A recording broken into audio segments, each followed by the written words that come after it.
कोई बात नहीं अब्बू, आप टेंशन मत लीजिए, सब ठीक हो जाएगा। नेहा आलोक का अब और भी ज्यादा ख्याल रखती है। नेहा अपने टैबलेट में ऑनलाइन क्लासेस ले रही है। आलोक भी वहीं बैठा है। तभी वहाँ रंजना आती है।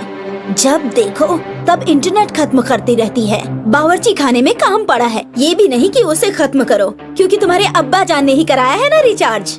रंजना, ये कौन सी तमीज है बच्चों से बात करने की? और रिचार्ज मैं नहीं कराता तो कौन कराता? अब ये घर भी बेच रहा हूँ मैं।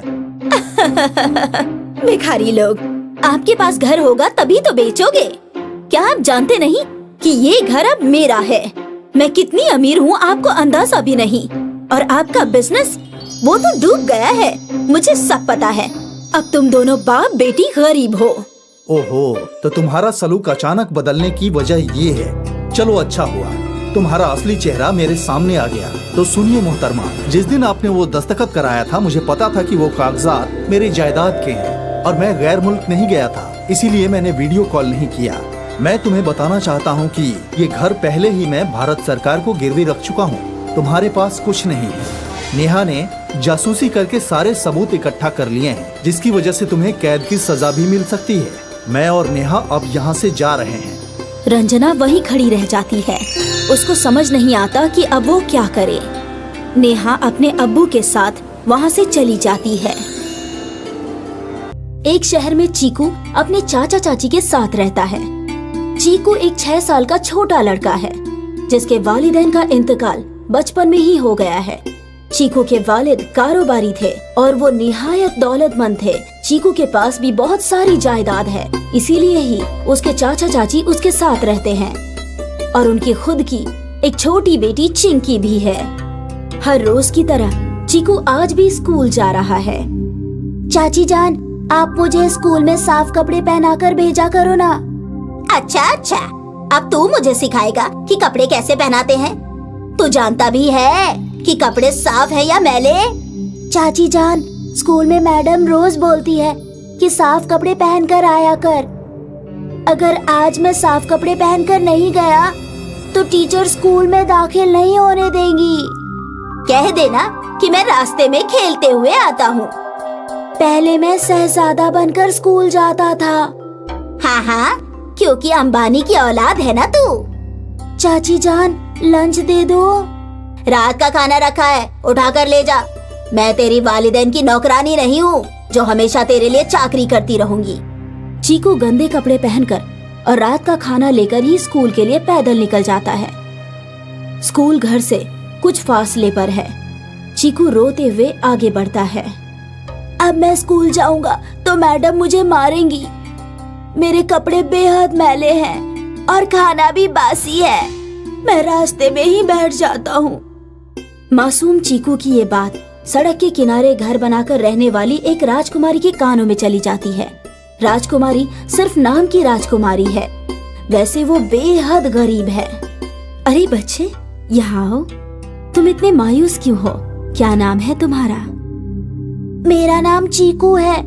मैं स्कूल जा रहा हूँ, लेकिन मेरे पास ये रात का खाना है। मेरी मैडम ये देखकर बहुत मारेंगी। अच्छा, लाओ अपना लंच बॉक्स दे दो, मैं इसमें ताज़ा खाना डाल देती हूँ। राजकुमारी चीकू को खाना दे देती है। और बताओ, तुम्हारी अम्मी आज बीमार है क्या? मेरी कोई अम्मी नहीं है। अरे, तुम ऐसे मन छोटा क्यों करते हो? मैं हूँ ना तुम्हारी अम्मी। नहीं, मैं किसी को भी अब अपनी अम्मी नहीं बना सकता हूँ, क्योंकि मेरी चाची भी शुरू में मेरी अम्मी बनी थी और अब मुझे तनिक भी प्यार नहीं करती। खाना भी गंदा देती है और चिंकी को बेइंतहा प्यार करती है। अच्छा ठीक है, अम्मी मत बनाओ, लेकिन सौतेली अम्मी बना लो। और रोज स्कूल जाते वक्त रोजाना मुझसे खाना ले जाया करो। चीकू खुश हो जाता है और आगे बढ़ता है, लेकिन रास्ते में तभी चीकू का ख्याल आता है कि उसकी ड्रेस मैली है और टीचर तो उसे अभी भी मारेगी। हे भगवान, खाना तो सौतेली माँ से मिल गया, लेकिन मैं उनको कपड़े का बताना भूल ही गया। टीचर तो मुझे अभी भी मारेंगी। चीकू फिर से रोने लगता है। उसकी रोने की आवाज सड़क पर ही रहने वाली रजनी के कानों में जाती है। रजनी राजकुमारी की बड़ी बहन है। रजनी अपने घर से बाहर आती है और चीकू उसे सारी बात बताता है। घबरा मत चीकू, तुम भी मेरे बच्चे जैसे हो। मुझे ऐसे मत बोलो, क्योंकि मेरी चाची भी शुरू में यही बोलती थी, लेकिन अब मुझे मारती है। अच्छा बाबा, मैं भी राजकुमारी की तरह तुम्हारी सौतेली अम्मी बन जाती हूँ, फिर तो तुम्हें कोई परेशानी नहीं है ना? नहीं, फिर ठीक है। अच्छा रुको, मैं 10 मिनट में तुम्हारे कपड़े साफ कर देती हूँ और तुम्हारे लिए एक जोड़ी कपड़े और ले आऊंगी और तुम रोजाना आकर साफ कपड़े पहन लिया करना, फिर तुमको मैडम कभी नहीं मारेंगी। चीकू खुशी खुशी खेलता हुआ आगे चलता है, लेकिन तभी उसे ख्याल आता है कि उसके जूते भी पॉलिश नहीं हुए हैं।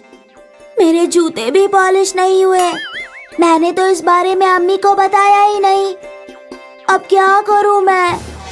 कैसे स्कूल जाऊं? मैं स्कूल के लिए लेट भी हो रहा हूँ। किस्मत से इस बार भी चीकू का दर्द राजकुमारी की छोटी बहन रेनू के कान में चला जाता है।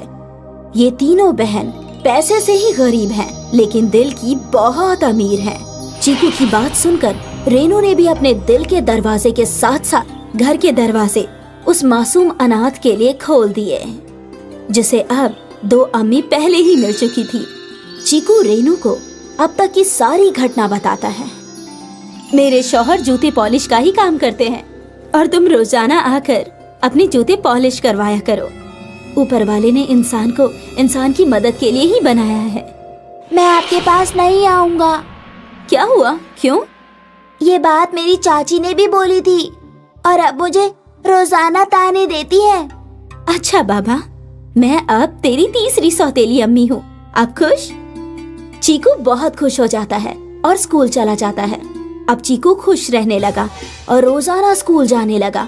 चीकू की ये खुशी चाची से कतई बर्दाश्त नहीं हो रही थी और उसने एक रोज चीकू को बुलाया। क्यों रे चीकू, आजकल तेरे गाल बहुत फूले फूले रहते हैं। मैंने तो तुझे कपड़े धोते हुए कभी नहीं देखा। तू इतना खुश क्यों है आजकल? और तू अब कोई शिकायत भी नहीं करता? चीकू मासूम होता है। वो अपनी चाची जान को सब बता देता है। मेरी 3 सौतेली माँ है और वो मुझे बेइंतहा प्यार करती है। हे भगवान, इस बुढ़े को जरूरी क्या था इतने सारे निकाह करने की? अब ना जाने किस किस को जायदाद में हिस्सा देना पड़ेगा। इससे अच्छा तो चीकू का ही घर से बाहर निकलना बंद करा देती हूँ। चाची चीकू को मारती है और उसका बाहर निकलना बंद कर देती है। और जब चीकू 2 रोज तक अपनी सौतेली अम्मी के पास नहीं पहुंचता, तो तीनों मिलकर उसे खोजना शुरू कर देती है और चीकू के घर पुलिस लेकर पहुंच जाती है। मेरी तीनों सौतेली अम्मी आप सब आ गई, मुझे इनसे बचा लो। चाची जान बहुत मारती है, ये बहुत बुरी है। बेटा, तुम्हारी तीनों अम्मियों ने हमें सब कुछ बता दिया है। सारी जायदाद पर सिर्फ तुम्हारा हक है।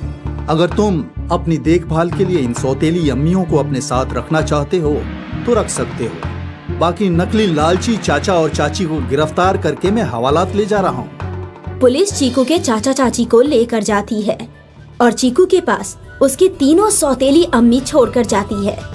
चीकू अब खुशी खुशी रहता है और अच्छे कपड़े पहनता है और खूब अच्छा अच्छा खाना खाता है।